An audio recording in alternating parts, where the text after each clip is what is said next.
അങ്ങനെ നമ്മുടെ സച്ചിയുടെ പേരിലേക്ക് ഒരു പോലീസ് കേസ് കൂടി വരികയാണ്. എന്തിൻ്റെ പേരിലായിരിക്കും നമ്മുടെ സച്ചി ഇനി വീണ്ടും പോലീസ് കേസ് വരുന്നത്? എന്തായിരിക്കും കാരണം? ഗജാനന്ദൻ തന്നെ ആയിരിക്കോ? അതേ ഇനി ആ കഞ്ചാവ് കേസ് വീണ്ടും പൊക്കിക്കൊണ്ടുവരുന്നതായിരിക്കോ? എന്തായിരിക്കും നിങ്ങളുടെ നിഗമനം? നമ്മുടെ സച്ചിയുടെ പേരിലേക്ക് ഒരു വലിയൊരു കേസാണ് വരാൻ പോകുന്നത്. ഇനി നമ്മുടെ സച്ചിയെ ഇരുമ്പഴികൾക്കുള്ളിലേക്ക് ആകാതിരിക്കാൻ രക്ഷപ്പെടുത്താൻ നമ്മുടെ രേവതിക്ക് കഴിയുമോ? അതിനുവേണ്ടി രേവതി ഇനി ആരുടെ കാലമായിരിക്കും പിടിക്കാൻ പോകുന്നത് എന്നൊക്കെ അറിയാനായിട്ട് നിങ്ങളെല്ലാവരും ആകാംക്ഷയോടുകൂടി ഇങ്ങനെ ഇരിക്കുകയാണെന്നൊക്കെ എനിക്കറിയാം. അത് പറയാനായിട്ട് ഞാനും വളരെയധികം ആകാംക്ഷയോടുകൂടി ഇരിക്കുകയാണ്. അപ്പോൾ അതിലേക്കൊക്കെ പോകുന്നതിന് മുമ്പായിട്ട് ആരെങ്കിലും നമ്മുടെ ചാനൽ സബ്സ്ക്രൈബ് ചെയ്യാതെ ഉണ്ടെങ്കിൽ എത്രയും പെട്ടെന്ന് സബ്സ്ക്രൈബ് ചെയ്തോളൂ. അതുമാത്രമല്ല ബെല്ലൈക്കൻ കൂടി പ്രസ് ചെയ്യാനും മറക്കരുത്.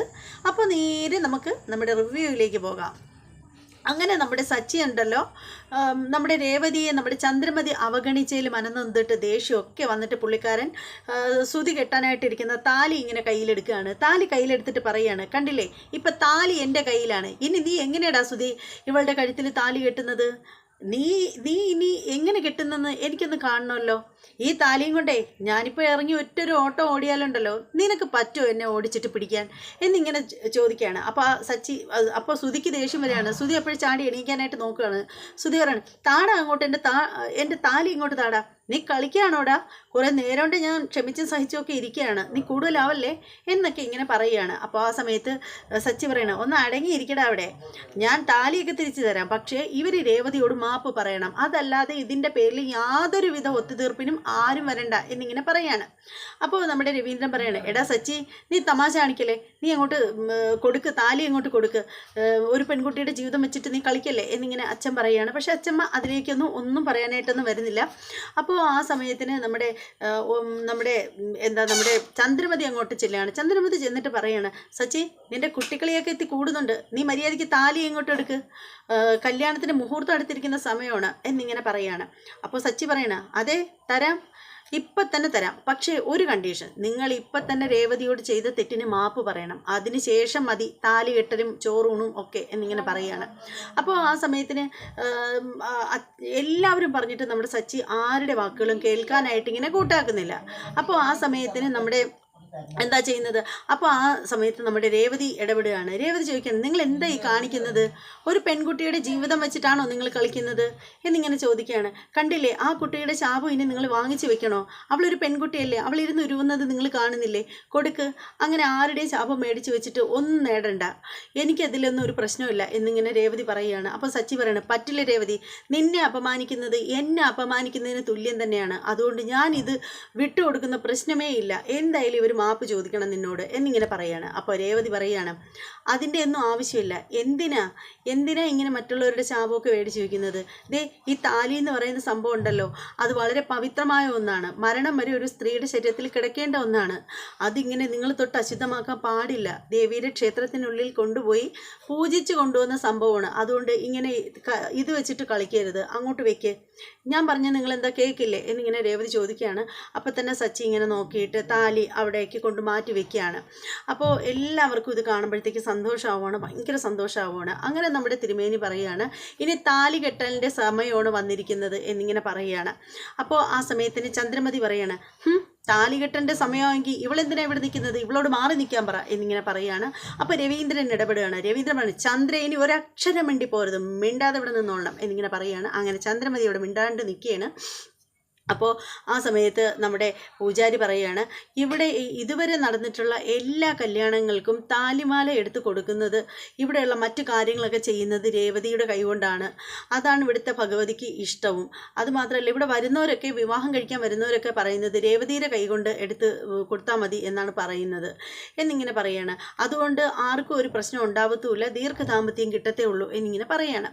അപ്പോൾ ആ സമയത്തിന് സച്ചി പറയുകയാണ്, ഇവിടെ നിങ്ങളുടെ വിവാഹമോ കാര്യമോ എന്തോ നടക്കട്ടെ, രേവതിക്ക് സ്ഥാനം ഇല്ലാത്തടത്തുണ്ടല്ലോ, എനിക്കും സ്ഥാനം വേണ്ട, ഞാൻ പോവുകയാണ് എന്ന് പറഞ്ഞിട്ട് സച്ചി പോകാനായിട്ട് ഇറങ്ങുകയാണ്. എന്നിട്ട് രേവതിയോട് പറയണം, വാ രേവതി പോവാം എന്നിങ്ങനെ പറഞ്ഞിട്ട് രേവതിയുടെ കൈക്ക് പിടിച്ച് ബലമായിട്ട് കൊണ്ടിറങ്ങുകയാണ്. അപ്പോൾ ആ സമയത്തിന് നമ്മുടെ രവീന്ദ്രൻ ചോദിക്കുകയാണ്, സച്ചി നീ ഇതെങ്ങോട്ടാണ് പോകുന്നത് എന്ന് ചോദിക്കുകയാണ്. അപ്പോൾ സച്ചി പറയണം, അച്ഛാ ഈ വിവാഹത്തിൽ പങ്കെടുക്കാൻ എനിക്ക് ഒട്ടും താല്പര്യമില്ലായിരുന്നു, എന്നിട്ടും ഇവളുടെ നിർബന്ധത്തിനും അച്ഛൻ്റെ അച്ഛമ്മയുടെ നിർബന്ധത്തിനും വഴങ്ങി മാത്രമാണ് ഞാൻ ഇവിടെ വന്നത്, പക്ഷേ രേവതിക്ക് സ്ഥാനമില്ലാത്ത ഇവിടെ എനിക്കും നിൽക്കേണ്ട ഒരു ആവശ്യമില്ല, ഞങ്ങൾ പോവുകയാണ് എന്നിങ്ങനെ പറയണം. അപ്പോൾ രവീന്ദ്രൻ പറയണം, സച്ചി ഞാനാ നിന്നോട് പറയുന്നത്, നീ എങ്ങും പോകണ്ട, നീ ഇവിടെ തന്നെ നിൽക്കണം. നിന്നെയും രേവതിയെയും ഇവിടെ നിർത്തുന്നത് ചന്ദ്രമതിക്ക് ഇഷ്ടമല്ലെങ്കിൽ നിങ്ങൾ ഇവിടെ തന്നെ നിൽക്കണം, നിങ്ങൾ വേണം ഇതൊക്കെ നടത്താനുള്ളത് എന്നിങ്ങനെ പറയുകയാണ്. എന്നിട്ട് അച്ഛമ്മ വന്നിട്ട് പറയണം, എന്താ സച്ചി നിനക്കെന്താ പറഞ്ഞാൽ മനസ്സിലാവില്ലേ? നീ ഇവിടെ വേണമെന്ന് ഞാൻ പറഞ്ഞിട്ടുണ്ടെങ്കിൽ നീ ഇവിടെ തന്നെ വേണം. അതുമാത്രമല്ല ഇവള് തന്നെ മുന്നിൽ നിന്ന് ഇതെല്ലാം ചെയ്യണം. ചന്ദ്ര എന്ത് ചെയ്യുമെന്ന് ഞാനൊന്ന് കാണട്ടെ എന്നിങ്ങനെ പറയുകയാണ്. അങ്ങനെ നമ്മുടെ ചന്ദ്രമതി നോക്കി നിൽക്കേ നമ്മുടെ രവീന്ദ്രൻ പറയണം, മോളെ ശ്രുതിയുടെ അടുത്ത് പോയി നിൽക്കുക എന്നിങ്ങനെ പറയുകയാണ്. അങ്ങനെ നമ്മുടെ രേവതി ഇങ്ങനെ സച്ചിയെ നോക്കുകയാണ്. അപ്പോൾ സച്ചി പറയണം, അച്ഛനല്ലേ പറഞ്ഞത്, ഇനി നീ എന്തിനാ എന്നെ നോക്കുന്നത്, ചെല്ല് എന്നിങ്ങനെ പറയുകയാണ്. അങ്ങനെ നമ്മുടെ രേവതി ചെന്നിട്ട് ഇങ്ങനെ ശ്രുതിയുടെ പിന്നിൽ ചെന്നിട്ട് നിൽക്കുകയാണ്. അങ്ങനെ നമ്മുടെ താലി കെട്ടുന്ന ആ ഒരു ചടങ്ങ് വന്നിരിക്കുകയാണ്. അപ്പോൾ ആ ഒരു സമയം വന്നിരിക്കുകയാണ്, ആ മുഹൂർത്തം വന്നിരിക്കുകയാണ്. അപ്പോൾ ആ ഒരു സമയത്തിന് തിരുമേനി താലി എടുത്തിട്ട് രവീന്ദ്രൻ്റെ കയ്യിൽ കൊടുത്തിട്ട് പറയുകയാണ്, ഈ താലി ചെറുക്കൻ്റെ കയ്യിൽ കൊടുക്കൂ എന്നിങ്ങനെ പറയുകയാണ്. അങ്ങനെ രവീന്ദ്രൻ താലി എടുത്ത് സുധിയുടെ കയ്യിൽ കൊടുക്കുകയാണ്. അങ്ങനെ സുധി നമ്മുടെ ശ്രുതിയുടെ കഴുത്തിൽ താലി കിട്ടുകയാണ്. അപ്പോൾ ആ സമയത്ത് പിന്നിൽ നിന്ന് എല്ലാ ചടങ്ങുകളും നടത്തുകയാണ് നമ്മുടെ രേവതി. മാലയൊക്കെ പിടിച്ച് കറക്റ്റ് ഇട്ട് കൊടുക്കുന്നു, എല്ലാം ചെയ്യുന്നു. പിന്നീട് സീമന്ത രേഖയിലിടാനുള്ള സിന്ദൂരക്കുറി കൊടുക്കുകയാണ്. അതും നമ്മുടെ രേവതി തന്നെ പിടിച്ചെല്ലാം സെറ്റാക്കി കൊടുക്കുകയാണ്. അങ്ങനെ അതിനുശേഷം വിവാഹ ചടങ്ങുകൾ നടന്നു കഴിഞ്ഞിരിക്കുകയാണ്. എന്നിട്ട് പെണ്ണിനെയും ചെറുക്കനെയും കൈപിടിച്ച് കൊടുക്കുന്ന ആ ഒരു ചടങ്ങ് വരുന്ന സമയമാണ്. അപ്പോൾ തിരുമേനി പറയുകയാണ്, പെണ്ണിൻ്റെ അച്ഛൻ കൈ പിടിച്ച് കൊടുക്ക് പെണ്ണിനെ എന്നിങ്ങനെ പറയുമ്പോൾ എല്ലാവരും ഒന്നിങ്ങനെ വിഷമിച്ച് നിൽക്കുകയാണ്. അപ്പോൾ ആ സമയത്തിന് ശ്രുതി പറയുകയാണ്, തിരുമേനി എനിക്ക് അച്ഛനും അമ്മയും ആരുമില്ല, ഞാൻ ഒറ്റയാണ്, എനിക്ക് ആരുമില്ല എന്നിങ്ങനെ പറയുകയാണ്. അപ്പോൾ തിരുമേനി പിന്നെ ഒന്നും പറയുന്നില്ല. അങ്ങനെ നമ്മുടെ ശ്രുതി എഴുന്നേൽക്കുകയാണ്. നമ്മുടെ ശ്രുതിയും തന്നെത്താനെ കൈപിടിച്ച് ശ്രുതിയുടെ കൈ പിടിച്ച് താനെ മണ്ഡപത്തിൽ നിന്നും താഴേക്ക് ഇറങ്ങുകയാണ്. അപ്പോൾ തിരുമേനി പറയുകയാണ്, നിങ്ങൾ രണ്ടുപേരും മണ്ഡപം വല വെച്ച്, അതായത് അഗ്നിസാക്ഷിയായിട്ട് 3 വലം വെച്ചിട്ട് വരാൻ പറയുകയാണ്. അങ്ങനെ ശ്രുതിയുടെ കൈയും പിടിച്ച് 3 വലം വെച്ച് ഇറങ്ങുകയാണ്. അപ്പോൾ ആ സമയത്തിന് തിരുമേനി പറയുകയാണ്, ഇനി മുതിർന്നവരുടെ എല്ലാം കാല് തൊട്ട് അനുഗ്രഹം മേടിക്കാനായിട്ട് പറയുകയാണ്. അങ്ങനെ അവരതുപോലെ ചെയ്യുകയാണ്. അപ്പോൾ അങ്ങനെ നമ്മുടെ ചന്ദ്രമതിയുടെ അനുഗ്രഹം മേടിക്കാനായിട്ട് ചെല്ലുമ്പോൾ തന്നെ നമ്മുടെ ശ്രുതി അവസാന നമ്പർ വീണ്ടും ഇറക്കുകയാണ്. നമ്മുടെ ചന്ദ്രമതിയെ കെട്ടിപ്പിടിച്ച് ഉമ്മ വെക്കുകയാണ്. അപ്പോൾ ചന്ദ്രമതി അയ്യോ എൻ്റെ പൊന്നു മരുമോളെ എന്ന് പറഞ്ഞിട്ടൊക്കെ ഇങ്ങനെ ഉമ്മയൊക്കെ കൊടുക്കുന്നുണ്ട് നമ്മുടെ ശ്രുതിക്ക്. അങ്ങനെ അതിനുശേഷം നമ്മുടെ അച്ഛൻ്റെയും അച്ഛമ്മയുടെയും ഒക്കെ കാല് തൊട്ട് അനുഗ്രഹം മേടിക്കുന്നുണ്ട്. അതിനുശേഷം നമ്മുടെ നമ്മുടെ ശ്രുതി ഇങ്ങനെ വരുമ്പോഴത്തേക്ക് നമ്മുടെ രേവതി അടുത്ത് ചെന്നിട്ട് കൺഗ്രാജുലേഷൻസ് പറയുകയാണ് കയ്യിലൊക്കെ പിടിച്ചിട്ട്. അപ്പോൾ ആ സമയത്തിന് നമ്മുടെ രവീന്ദ്രൻ പറയാണ്, എടാ സച്ചി നീ നിൻ്റെ ചേട്ടന് കൺഗ്രാറ്റ്സ് ചെയ്യുന്നില്ലേ എന്നിങ്ങനെ ചോദിക്കുകയാണ്. അപ്പോൾ സച്ചി ചോദിക്കുകയാണ്, ഇവനെ ആശംസകൾ പറയാനോ, ഞാനോ, ഇവൻ എന്താശംസകൾ പറയാനാ മണ്ടന്. അപ്പോൾ ഉടനെ അച്ഛൻ വഴക്ക് പറയണം, അങ്ങനെ പറയല്ലേ സുധി, നിൻ്റെ ചേട്ടനാണ്, അവൻ്റെ വിവാഹമാണ് ഇപ്പോൾ കഴിഞ്ഞിരിക്കുന്നത്, അതുകൊണ്ട് നീ അവൻ്റെ ആശംസകൾ പറഞ്ഞേ തീരൂ എന്നിങ്ങനെ പറയണം. അപ്പോൾ സച്ചി പറയണം, ഇവന് ഞാൻ ആശംസകൾ പറഞ്ഞാൽ ഇവനങ്ങ് രക്ഷപ്പെടുവാവോ, ഇവനങ്ങ് രക്ഷപ്പെട്ടു പോവോ എന്നിങ്ങനെ പറയാണ്. അപ്പോൾ അച്ഛമ്മ പറയണം, സച്ചി അച്ഛൻ പറഞ്ഞത് കേട്ടില്ലേ എന്നിങ്ങനെ പറയുകയാണ്. അങ്ങനെ നമ്മുടെ സച്ചി ചെന്നിട്ട് ശ്രുതിയുടെ അടുത്ത് ചെന്നിട്ട് ശ്രുതിയുടെ കയ്യിൽ ഇങ്ങനെ പിടിക്കുകയാണ്, ആശംസകൾ പറയാനെന്നുള്ള രീതിയിൽ ഇങ്ങനെ പിടിച്ചിട്ട് കൈ ഇങ്ങനെ ഞെവിടി കൂട്ടുകയാണ്. പുള്ളിക്കാരന് കരയാനൊന്നും വയ്യ, വിളിക്കാനും വയ്യാത്ത അവസ്ഥയിൽ നിൽക്കുകയാണ്. അങ്ങനെ കൈ ഇങ്ങനെ ഞെവിടി കൂട്ടി പിടിച്ച് ഞെവിടി ഉടച്ചിട്ട് പറയണ ആ എടാ സുധി, നിനക്ക് ഞാൻ ഇനി പ്രത്യേകിച്ച് ആശംസകളൊന്നും പറയേണ്ട കാര്യമല്ലല്ലോ, പിന്നെ ഇവക്ക് വേണമെങ്കിൽ പറയാം എന്ന് പറഞ്ഞിട്ട്, ആ എൻ്റെ സഹോദരി നീ നന്നായിട്ട് ജീവിക്ക്, പിന്നെ ഇവനെ നന്നാക്കി എടുക്കാനൊന്നും നീ ഇനി നോക്കണ്ട, ഇവനെ അച്ഛനും അമ്മയൊക്കെ പണ്ട് തൊട്ടേ നന്നാക്കാൻ നോക്കിയിട്ട് ഇവൻ നന്നായിട്ടില്ല, അതുകൊണ്ട് ഇനി നീ വിചാരിച്ചിട്ടും വലിയ പ്രയോജനമൊന്നും ഉണ്ടാവുമെന്ന് തോന്നുന്നില്ല, എടാ സുധി നീ മര്യാദയ്ക്കൊക്കെ ജീവിക്കാൻ നോക്കടാ എന്നിങ്ങനെ പറയുകയാണ് സച്ചി. സുധിക്കാണെങ്കിൽ ആകെ ഇൻസൾട്ടായിട്ട് തോന്നുകയാണ്. അതിനുശേഷം അവർ അവിടെ ഇങ്ങനെ നിൽക്കുന്ന സമയത്ത് അച്ചമ്മ പറയുകയാണ്, ഇനി ഇങ്ങനെ നിന്നാൽ പറ്റില്ല, ക്ഷേത്രത്തിൽ പോയി തൊഴുതിട്ട് വരാൻ പറയുകയാണ്. ക്ഷേത്രത്തിൽ പോയി തൊഴുത് വലം വെച്ച് വരാൻ പറയുകയാണ് രേവതി.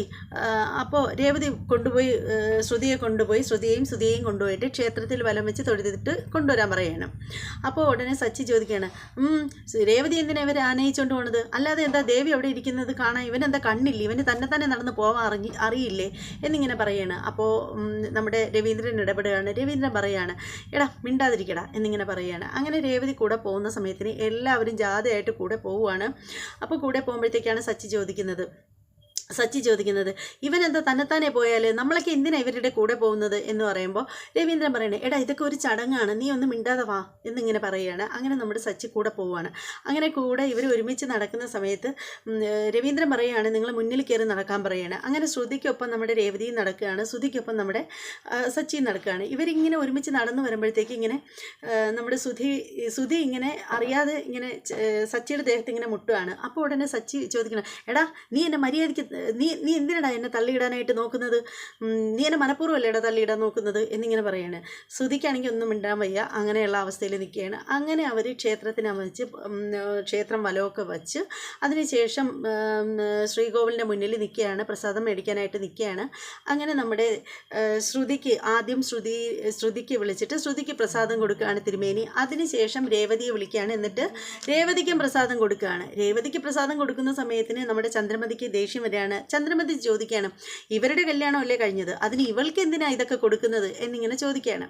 അപ്പം തിരുമേനി പറയുകയാണ്, ആഹാ രേവതിക്ക് പ്രത്യേകിച്ച് ഇവിടെ ഒന്നും നടത്തേണ്ട ആവശ്യമില്ല, രേവതി എപ്പോൾ ഇവിടെ വന്നാലും ഇവിടുത്തെ പ്രസാദം രേവതിക്ക് സൗജന്യമായിട്ട് കൊടുക്കും, അതിപ്പം മുതലല്ല പണ്ട് മുതൽക്കേ അങ്ങനെ തന്നെയാണ് എന്നിങ്ങനെ പറയുകയാണ്. അതിനുശേഷം നമ്മുടെ തിരുമേനി പറയുകയാണ്, രേവതി ഇന്നും ഇന്നലെയല്ല ഇവിടെ വന്നത്, രേവതി ശരിക്കും ഇവിടുത്തെ ദേവിയുടെ മോളാണ് എന്നിങ്ങനെ പറയുകയാണ്. അതൊക്കെ കേൾക്കുമ്പോൾ ചന്ദ്രമതിക്ക് ഒട്ടും പിടിക്കുന്നില്ല. എന്നിട്ടാണ് നമ്മുടെ തിരുമേനി പറയുന്നത്, ലക്ഷ്മി രേവതിയെയും കൊണ്ട് ഈ നാട്ടിൽ വന്നിട്ട് ഇവിടെ ഈ ക്ഷേത്ര കോമ്പൗണ്ടിൽ പൂ കെട്ടാനായിട്ടിരിക്കുന്ന സമയത്ത് രേവതിക്ക് വെറും 5 വയസ്സ് മാത്രമേ പ്രായം ഉണ്ടായിരുന്നുള്ളൂ.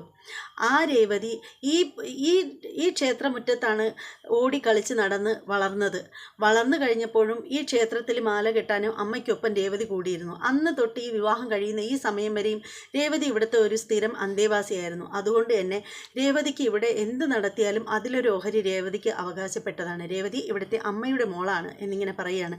രേവതിക്ക് കൊടുത്തില്ലെങ്കിലുണ്ടല്ലോ ദൈവകോപം ഉണ്ടാവുമെന്ന് കൂടി പറയുകയാണ്. അപ്പോൾ അത് കേൾക്കുമ്പോൾ എല്ലാവർക്കും ഭയങ്കര സന്തോഷമാണ്, ശ്രുതിക്കും. അതുപോലെ ശ്രുതിക്ക് ഇതൊക്കെ കേട്ടിട്ട് ഒന്നും പ്രതികരിക്കുന്നില്ലെങ്കിലും ശ്രുതിയുടെ മുഖമൊക്കെ ഇങ്ങനെ ഏറ്റുവെച്ചിരിക്കുകയാണ്.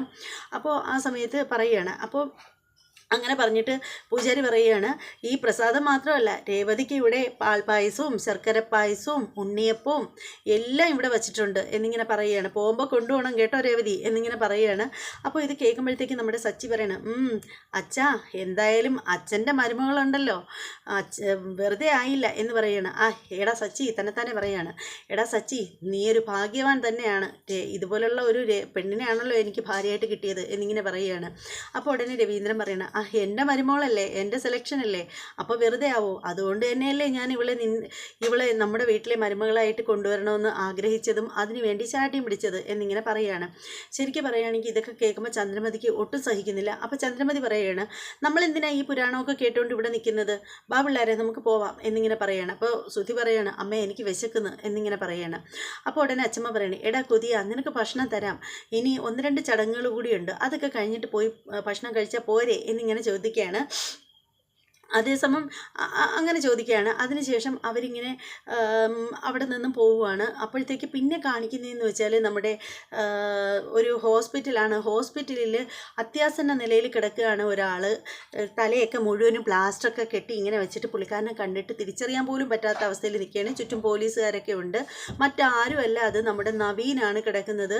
അപ്പോൾ നവീന് എന്താണ് പ്രശ്നമെന്ന് വെച്ചാൽ നവീനിന് ആക്സിഡൻ്റ് ആയിട്ടാണ് വന്ന് കിടക്കുന്നത്. അങ്ങനെ പോലീസുകാർ പുറത്തേക്ക് ഇറങ്ങിയിട്ട് അതേക്കുറിച്ച് സംസാരിക്കുകയാണ്. ഇവൻ എങ്ങനെയാണ് ഇത് സംഭവിച്ചത് എന്നതിനെക്കുറിച്ചൊക്കെ പോലീസുകാർ സംസാരിക്കുകയാണ്. അപ്പോൾ സംസാരിക്കുന്ന കൂട്ടത്തിൽ മറ്റു പോലീസുകാർ പറയുകയാണ്, ആക്സിഡൻറ്റ് നടക്കുന്ന സമയത്തിന് തൊട്ട് മുമ്പുള്ള ഇയാൾ വന്ന ഭാഗത്ത് തൊട്ടുള്ള CCTV ഫൂട്ടേജ് കിട്ടിയിട്ടുണ്ടായിരുന്നു. അതിൻ്റെ അടിസ്ഥാനത്തിൽ വെച്ച് നോക്കുമ്പോൾ ഇയാൾ ഒരു കാറിലാണ് വന്നുകൊണ്ടിരുന്നത്. ആ കാറിൽ വന്നുകൊണ്ടിരുന്നിട്ട് കുറച്ച് കഴിഞ്ഞപ്പോൾ ഈ കാറ് നിർത്തിയിട്ട് ഇയാളെ പുറത്തേക്ക് വലിച്ചിട്ടിട്ട് ഇയാളെ മർദ്ദിക്കുകയായിരുന്നു. ഒടുവിൽ മർദ്ദനം സഹിക്കാൻ വയ്യാതിരുന്നപ്പോൾ ഇയാൾ ഓടിയിട്ട് റോഡ് ക്രോസ് ചെയ്യാൻ ശ്രമിച്ചപ്പോൾ ശ്രദ്ധിച്ചില്ല. അപ്പോൾ മറ്റൊരു വണ്ടി ഇടിച്ച് തെറിപ്പിച്ചു. അങ്ങനെ വീണാണ് ഇങ്ങനെ പ്രശ്നം, ഈ തലയ്ക്ക് ഗുരുതരമായിട്ട് പരിക്കേറ്റത് എന്നിങ്ങനെ പറയുകയാണ്. ആ സംഭവം എടുത്ത് കാണിക്കുകയും ചെയ്യുന്നുണ്ട്. അപ്പോൾ അതിനുശേഷം പറയുകയാണ്, അപ്പോൾ SI ചോദിക്കുകയാണ്, അത് ഏത് വണ്ടിയാണെന്ന് അറിയാമോ എന്നിങ്ങനെ ചോദിക്കുകയാണ്. അപ്പോൾ മറ്റ് പോലീസുകാർ പറയുന്നത് നമ്മൾ വണ്ടിയുടെ നമ്പർ പ്ലേറ്റൊക്കെ വെച്ച് അന്വേഷിച്ചതിൽ ഒരു ഫൈനാൻസ് ഉടമയുടെ വണ്ടിയാണിത്. ഇത് റെൻറ്റിനെടുത്ത് ഓടിക്കുന്നതാണ്, കൂലിക്ക് ഓടിക്കുന്നതാണ് ഈ പറയുന്ന ആൾ. ആ ആളിൻ്റെ പേര് സച്ചി എന്നാണെന്നും അറിഞ്ഞിട്ടുണ്ട് എന്നിങ്ങനെ പറയുകയാണ്. അപ്പോൾ പോലീസുകാർ തീരുമാനിക്കുകയാണ്, സച്ചിയിലേക്ക് അന്വേഷണം വ്യാപിപ്പിക്കാനായിട്ട് തീരുമാനിച്ചിരിക്കുകയാണ്. ഇതൊന്നും അറിയാതെയാണ് ക്ഷേത്രത്തിൽ എല്ലാവരും സന്തോഷമായിട്ട് ഹാപ്പി ആയിട്ട് ഇങ്ങനെ നിൽക്കുന്നത്. അതോടുകൂടി എപ്പിസോഡ് കഴിയാണ്. എന്തായാലും ഇന്നത്തെ ചെമ്പനീർ പൂവിൻ്റെ എപ്പിസോഡ് എല്ലാവർക്കും ഇഷ്ടമായി എന്ന് വിശ്വസിക്കുക. ഇഷ്ടമായവർ തീർച്ചയായും കമൻറ്റ് ചെയ്യുക, ലൈക്ക് ചെയ്യുക, സബ്സ്ക്രൈബ് ചെയ്യുക. ഇനി മറ്റൊരു എപ്പിസോഡിൻ്റെ റിവ്യൂമായിട്ടും പ്രൊമോ വീഡിയോയുമായിട്ടും ഉടനെ വരുന്നതായിരിക്കും. അതുവരെ എല്ലാവർക്കും ബായ്.